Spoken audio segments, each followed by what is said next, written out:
I want to tell you a bit of a story.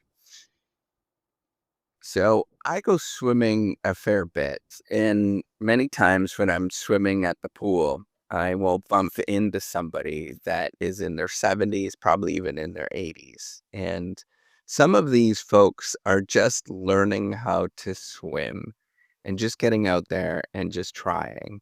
And I think about that as a remarkable moment in life because it tells me that this person has a belief that they are still in the game.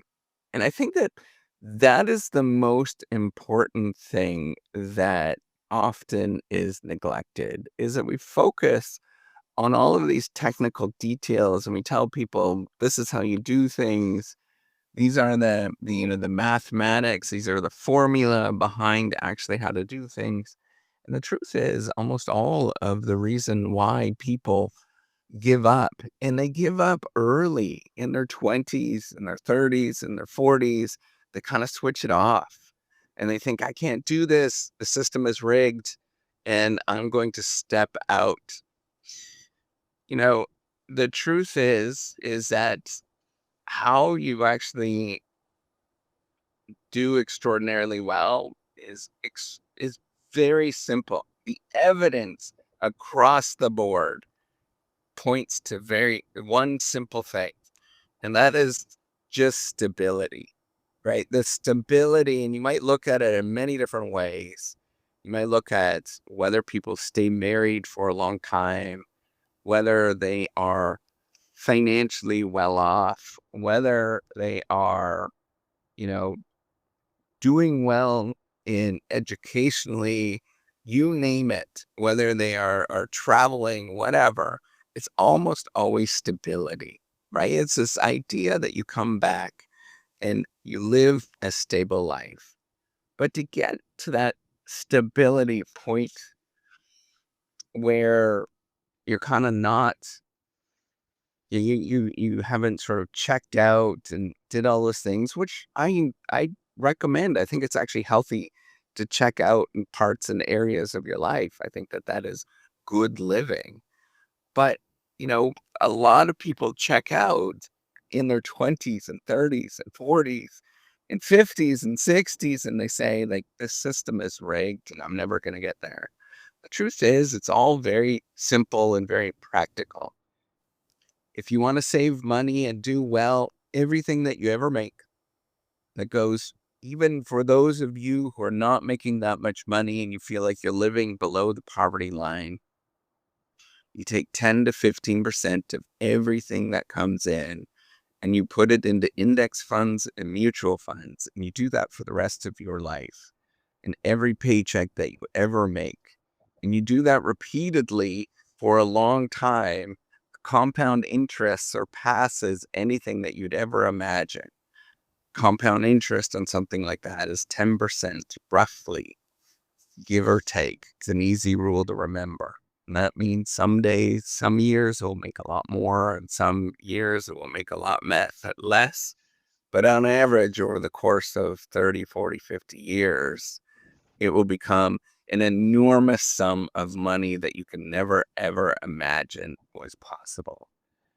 And the only way that you can get there is to develop a stable life. The only way that you can learn anything in any depth is to push back against the world and be as stable as you possibly can and ignore all of the panicky feeling that you feel. And we all feel that. I feel that every day. I know all of the things that everybody is going through. I try to voice it as many times as I possibly can. I think once you get into that practice of just ignoring what's going on in the world, right? The news that is telling you that the world is ending, and you simply look at the long run facts of things, that things continuously get better, huge, enormous problems, whether it be climate change, which is real, to poverty, to any number of different things can be solved if we set our mind to it and we actually do the thing that we're supposed to do instead of feeling panicky or pushing it away and saying it doesn't exist. All of those things requires you to just be stable, to accept that you don't know everything and that the world is bigger than you are. It's a sense of humility that you can do this by just taking one step after another. It's a sense of you have a sense of purpose in this life.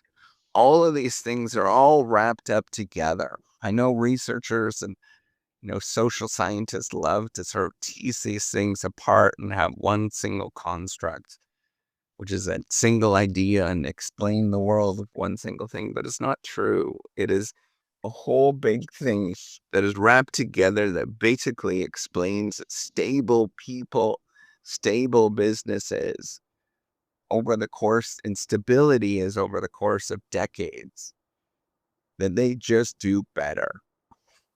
And that's plainly it. Stable institutions, stable countries, they just do better. It means that you actually want to be around them. It means that you understand what they're going to do next. And it doesn't matter whether they're growing fast or slow, it's the stability that everybody depends on in all sorts of contexts. They're predictable, you know what's going to happen, and you understand that you want to be around them. Even when you disregard them or you don't pay attention to them at the time, you start coming back to them because of this stability. Because everywhere else, it's not stable. Everywhere else, it feels like the world is falling apart. So the more that you do this, you just keep getting back up, keep doing the same thing, you persist, you are there, you're consistent, you are stable every single day, the more that you outshine what everybody else is doing. You just keep doing that day in and day out. Build your relationships that build stability. Try to be kind. How do you build stable relationships? Be kind, generous, and try to do the best that you possibly can within that relationship. And if somebody burns you, try to cut them off as soon as you possibly can, because you're not a doormat. And if you do all of these things as sort of measures of stability, saving 10 to 15 to even 20% if you can, but that's a big number of everything you ever make, try to build up your relationships, try to emphasize that you will be there and you will help. And you do that repeatedly, day in and day out, good things will happen to you. But it takes a day in and day out for decades and decades and decades.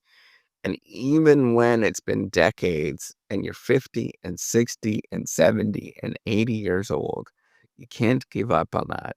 You get back up there and you believe that you can do this every single day. And you keep trying, you keep moving the needle, and you keep having that consistency. You do that for many, many years, something magical will happen, even when you're in your 70s and 80s and 90s. You just get back up and keep trying. All right, take care and have a wonderful day.